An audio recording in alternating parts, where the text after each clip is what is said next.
बिहार के आरा में लोकसभा 2024 के चुनाव को लेकर राजनीतिक पारा अब धीरे धीरे चढ़ने लगा है। इस कड़ी में आरा संसदीय क्षेत्र से महागठबंधन समर्थित भाकपा माले के प्रत्याशी सुदामा प्रसाद के चुनावी प्रचार प्रसार और संविधान बचाओ लोकतंत्र बचाओ भाजपा हराओ देश बचाओ कार्यक्रम के तहत भाकपा माले के राष्ट्रीय महासचिव दीपांकर भट्टाचार्य गुरुवार को आरा पहुंचे। इस दौरान दीपांकर भट्टाचार्य ने जिला पार्टी कार्यालय में एक प्रेस वार्ता को भी संबोधित किया, जहां उन्होंने केंद्र की मोदी सरकार और सूबे के नीतीश सरकार पर जमकर निशाना साधते हुए हमला बोला है। मीडिया से मुखातिब होते हुए दीपांकर भट्टाचार्य ने कहा कि सरकार ने 400 पार का नारा दिया है ताकि उनकी सरकार पूर्ण बहुमत में आने के बाद संविधान को बदल सके। जबकि दीपांकर ने वीवीपैट से चुनाव कराने पर भाजपा को हो रही दिक्कत का खुलासा करते हुए कहा कि वीवीपैट को लेकर सुप्रीम कोर्ट ने आयोग से भी सवाल किया है। ऐसे में मुझे लगता है कि आयोग को सुप्रीम कोर्ट की बात को सुननी चाहिए। वहीं इलेक्टोरल बॉन्ड को लेकर भी दीपांकर भट्टाचार्य ने बीजेपी सरकार को घेरते हुए कहा कि इलेक्टोरल बॉन्ड इतना बड़ा घोटाला हुआ है, जो घोटालों का भंडार है, और इस पर सुप्रीम कोर्ट ने जो कहा है, इस पर इनकी सरकार कह रही है कि कोई भी अगर इलेक्टोरल बॉन्ड को लेकर बोलेगा वो पछताएगा। इसका मतलब साफ होता है कि वो सुप्रीम कोर्ट को भी धमकी दे रहे हैं। ये लोग पूरी सत्ता को कायम कर जबरदस्त भ्रष्टाचार करना चाहते हैं। एक कहावत को याद कर दीपांकर भट्टाचार्य ने कहा कि सत्ता के साथ भ्रष्टाचार की संभावना जुड़ी रहती है, इसलिए अब तक देश में जितनी भी सरकारें बनी हैं उनमें सबसे भ्रष्ट मोदी जी की सरकार है और सबसे भ्रष्ट पार्टी भारतीय जनता पार्टी है। वो कहते हैं कि भ्रष्टाचार करने वालों को हम छोड़ेंगे नहीं। इसका तात्पर्य यह है कि वो चाहते हैं कि जितने भी भ्रष्टाचारी हैं उन्हें भारतीय जनता पार्टी में जुटाएंगे। बीजेपी का मतलब है भ्रष्टाचार जुटाओ पार्टी। पिछले 10 सालों में 400 से ज़्यादा विधायकों को खरीदा गया।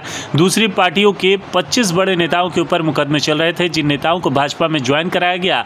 अब भाजपा में ज्वाइन करने के बाद 23 जो बड़े नेता थे उनके ऊपर चल रहे मुकदमे को खत्म कर दिया गया।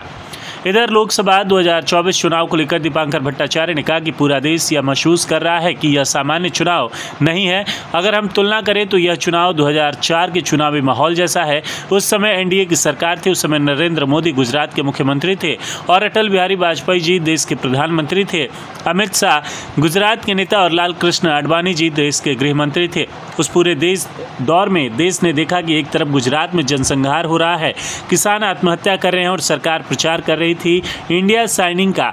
ऐसे दौर में देश ने अटल बिहारी वाजपेयी की सरकार को सत्ता से बेदखल कर दिया था। आज 10 साल से मोदी की सरकार है। 400 पार का नारा दिया जा रहा है और उनके नेता कर्नाटक में खुलेआम भी बोल भी रहे हैं कि 400 पार का नारा हम लोग इसलिए दे रहे हैं ताकि संविधान में हम अपने हिसाब से और ज़्यादा बदलाव ला सके। ऐसे धार में यह जो चुनाव हो रहा है वह लोकतंत्र को बचाने के लिए और देश को बचाने के लिए है। सुप्रीम कोर्ट भी ये समझने लगी है कि उसने आयोग से कहा भी है कि विपक्षी वीवीपैट की गिनती के साथ वोटिंग कराने का, तो इसमें चुनाव आयोग को दिक्कत क्या है। जिस समय बीजेपी को ईवीएम से ज़्यादा दिक्कत हो रही थी तो चुनाव आयोग ने वीवीपैट लाने का फैसला किया था।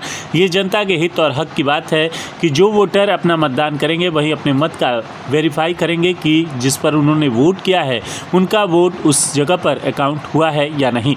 ये अच्छी बात है कि जो ईवीएम को लेकर संशय की स्थिति बनी हुई है वो भी इससे साफ हो जाएगा। इधर जब पत्रकारों ने दीपांकर भट्टाचार्य से माले के पूर्व अज्ञात विधायक मनोज मंजिल को कोर्ट द्वारा सजा दिए जाने का सवाल पूछा गया तो उन्होंने कहा कि मनोज मंजिल को झूठे मुकदमे में फंसाया गया है, यह सभी लोग जानते हैं, लेकिन हम लोगों को न्याय प्रणाली पर पूरा विश्वास है और इस सजा के खिलाफ हम लोग हाई कोर्ट सुप्रीम कोर्ट तक का दरवाजा खटखटाएंगे और हम लोगों को विश्वास है कि मनोज मंजिल को न्याय जरूर मिलेगा। जबकि दीपांकर भट्टाचार्य से भाकपा माले उम्मीदवार के चुनाव प्रचार के लिए राहुल गांधी और कन्हैया कुमार के आगमन होने का सवाल किया गया तो उन्होंने कहा कि राहुल गांधी भाकपा माले के लिए चुनाव प्रचार नहीं करेंगे, बल्कि वो समूचे इंडी गठबंधन के लिए प्रचार प्रसार और जनसभाएं करेंगे। कन्हैया कुमार भी चुनाव के प्रचार में जरूर दिखाई देंगे। हम लोगों ने चुनाव के स्टार प्रचारक की लिस्ट भी जारी कर दी है, जिसमें हमारे सभी नेताओं का नाम भी शामिल है।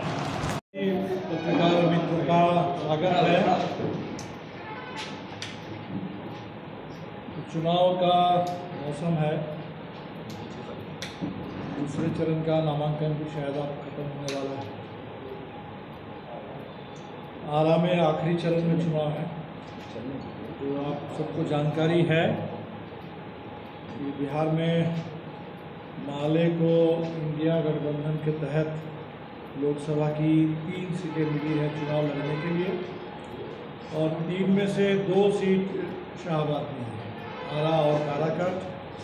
बगल में एक नालंदा भी है। और हमारे ऊपर सिर्फ लोकसभा नहीं, एक विधानसभा चुनाव भी थोप दिया है। साथ ही मनोज मंजिल जी की गिरफ्तारी, बड़गांव के हमारे 23 साथियों के ऊपर जो आजीवन कारावास की सज़ा सुना दी गई, इसके चलते अगियाव विधानसभा में एक उपचुनाव भी है। हालांकि इस सवाल पर हाईकोर्ट में हमारी अपील है, हमने हाईकोर्ट में अपील की है कि सज़ा पर रोक लगे, और अगर ये रोक लगती है चुनाव से पहले तो तब ऐसी स्थिति में चुनाव नहीं होगा। लेकिन ये हाईकोर्ट में मामला अभी है। तो फिलहाल हम मान के चल रहे हैं कि लोकसभा के चुनाव के साथ एक विधानसभा का चुनाव भी है। तो उम्मीदवार के तौर पर इस बार कॉमरेड सुदामा जी और साथी शीतकोटा अभियान से ये हमारे उम्मीदवार हैं। जो चुनाव 2024 का, तो पूरा देश अब ये महसूस कर रहा है ये कोई सामान्य चुनाव नहीं है। ये बिल्कुल एक ऐसा चुनाव है जिसकी तुलना अगर हम पीछे जाएं तो 2004 के चुनाव से कर सकते हैं।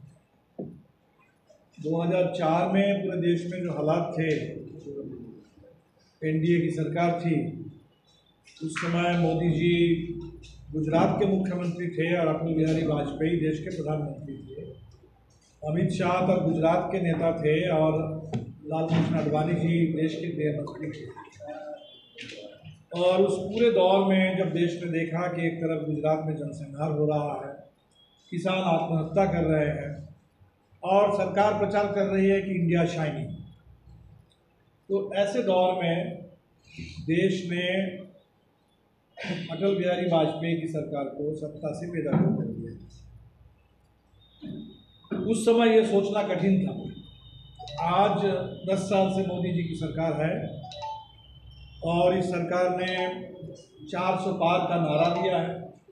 और 400 पार का जो नारा है उसका भी मतलब क्या है ये भी किसी से अभी छुपा हुआ नहीं है।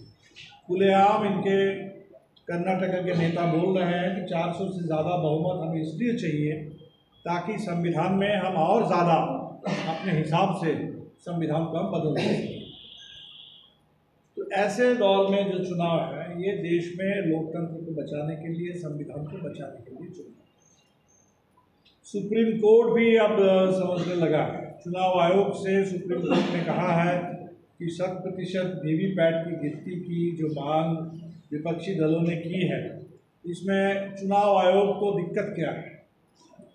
तो बिल्कुल ये सवाल जो चुनाव आयोग से सुप्रीम कोर्ट ने पूछा, पूरा देश पूछ रहा है कि आखिर वीवीपैट, जिस समय भारतीय जनता पार्टी को सबसे ज़्यादा ईवीएम मशीन से दिक्कत होती थी, सबसे ज़्यादा ईवीएम पर सवाल बीजेपी के लोग उठाया करते थे, उस समय चुनाव आयोग ने ईवीएम मशीन के साथ एक वीवीपैट की मशीन भी जोड़ने का काम किया। तो वीवीपैट का मतलब ही है कि voter verifiable paper audit trail, यानी वोटर इसको वेरीफाई करेगा। वेरीफाई करने का वोटर को मौका मिलेगा कि जो वोट आपने डाला, जो मशीन में बटन हमने दबाया, वो सही जगह वो वोट गया कि नहीं गया। तो ये वोटर वेरीफाई करेगा। वोटर के हाथ में वो पेपर होगा, पर्ची होगी, जिसको देख करके वोटर संतुष्ट होकर के उसको डालेंगे कहीं। तो हम लोगों ने तो बस बात इतनी की कि आप वो जो पर्ची है वोटर की ओर से वेरीफाई किया हुआ है उसकी गिनती करो, और उसकी अगर गिनती हो जाए 100%, तब आज जो पूरे चुनाव को लेकर के उसकी विश्वसनीयता को लेकर के संशय बना हुआ है, ईवीएम को लेकर के जो पारदर्शिता की कमी है, ये संकट का हल हो सकता है। की बात की जा रही है, तरारी बना मारा। अगर उनको ये लगता है कि वो एक विधानसभा से बात करेंगे तो कर ले, कोई दिक्कत नहीं है। तरारी की बात है, अज्ञाओं की बात है, पूरे बिहार की बात है। तो रिपोर्ट कार्ड तो हम किसी एक सांसद से नहीं मांग रहे हैं, पूरे मोदी सरकार से। और साफ है कि मोदी सरकार के पास रिपोर्ट कार्ड नहीं है, जवाब नहीं है। जो नौजवान आज रोजगार के सवाल पर सवाल कर रहे हैं उसका कोई जवाब मोदी सरकार के पास नहीं है। जो किसान एमएसपी मांग रहे हैं उसका जवाब नहीं है। और इसीलिए बैरिकेड खड़ा करके सड़क पर कील ठोक करके किसान को दिल्ली में आने से सरकार रोकती है।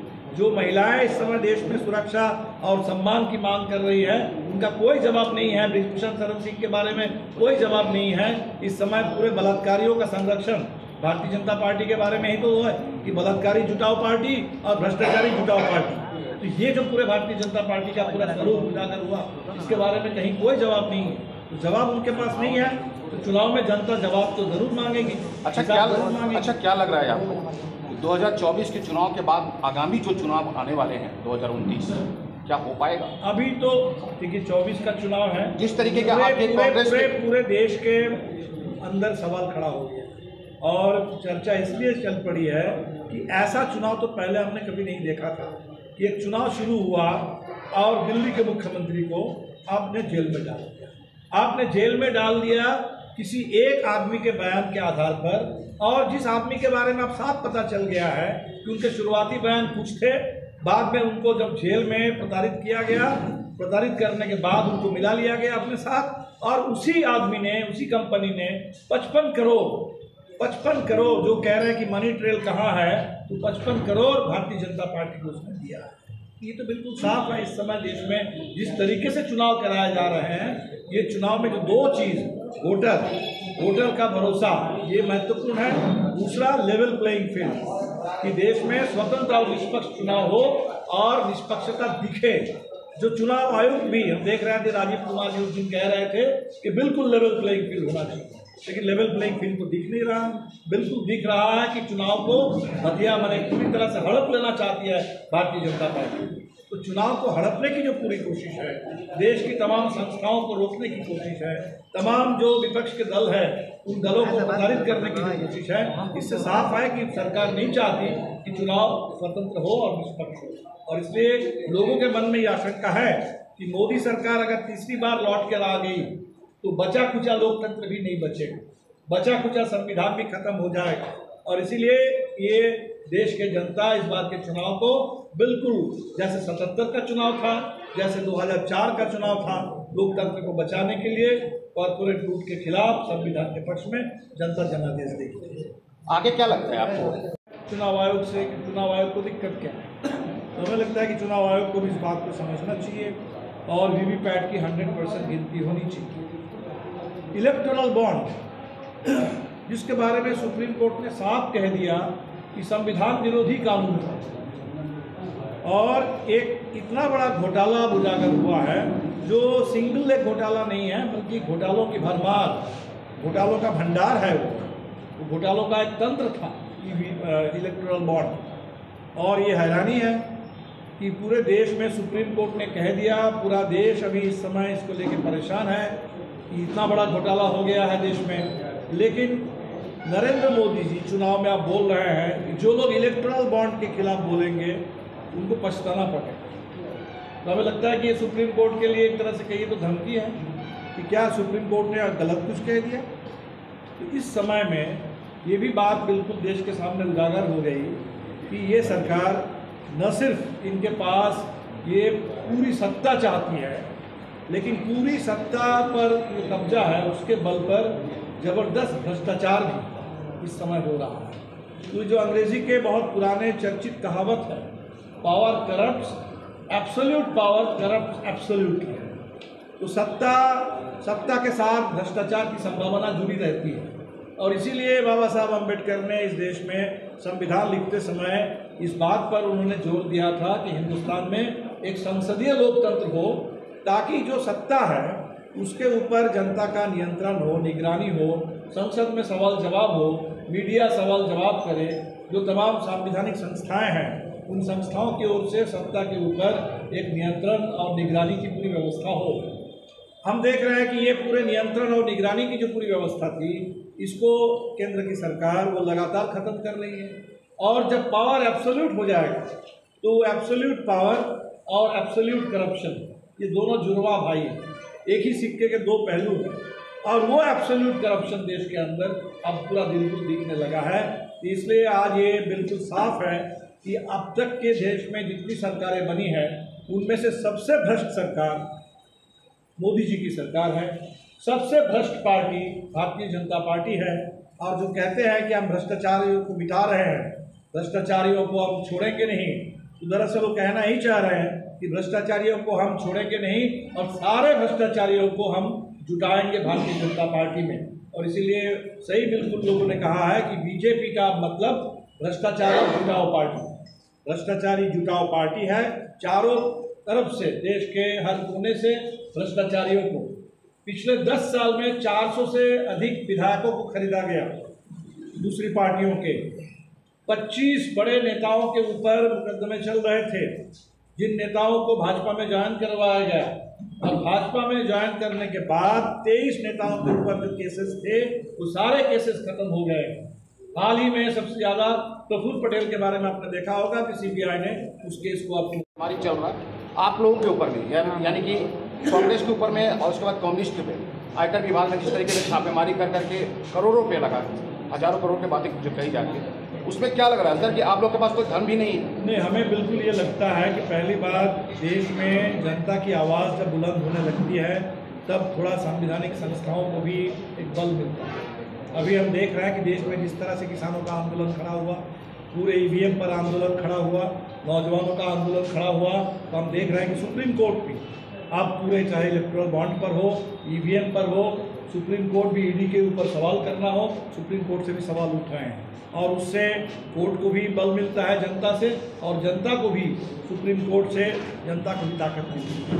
हम चाहेंगे कि इस समय का जो चुनाव है, माले की ये कोशिश है, चुनाव जब सत्ता बनाम जनता का चुनाव है और वो सत्ता अगर पूरी तरह से कॉरपोरेट के साथ दोस्ती के आधार पर चल रही है, तो कॉरपोरेट की सत्ता है, तो जनता को अगर इस सत्ता के खिलाफ लड़ना है तो जनता की ताकत बटोरने की ज़रूरत है, जन सहयोग की ज़रूरत है। और इसीलिए इस चुनाव में हमने कहा है कि बॉन्ड का मुकाबला कूपन करेगा, जनता का कूपन, घर घर चलो, 20-20 रुपये का कूपन जनता से लो और वो जन सहयोग वो मुकाबला करेगा। ये जो भ्रष्टाचार के पैसे हैं, घूस के पैसे हैं, ये जो पूरे रंगदारी या रिश्वतखोरी और वसूली के पैसे हैं, उसका मुकाबला जनता के सहयोग और प्यार का पैसे से हम लोग करेंगे। धन्यवाद।